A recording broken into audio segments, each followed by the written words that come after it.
అసలు ఈ రోజు పూజ చేయడం అనేటటువంటి దాని వల్ల వచ్చే ప్రయోజనం ఏమైనా ఉంటుందా? అసలు దాని వెనక ఏదైనా శాస్త్రీయమైన కారణం ఉంటుందా? విదురుడు ఎందుకు చెప్పాడు అసలు దైవానికి నమస్కారం చేయమని? నేను మీకు ఒక్క మాట చెప్తా, బాగా గుర్తుపెట్టుకోండి.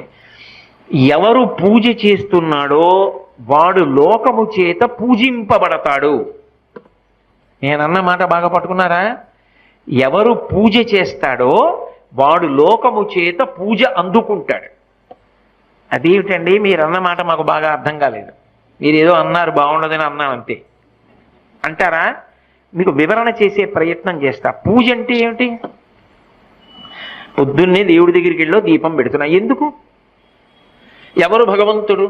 చంద్ర సూర్యౌచ నేత్రే కర్ణావాసా శిరోద్యౌ ముఖమవిదహనో యస్య వాస్తేయమబ్ధి అంతస్తం యస్య విశ్వం సురనర ఖగో భోగి గంధర్వ దైత్యైః చిత్రం రమ్రం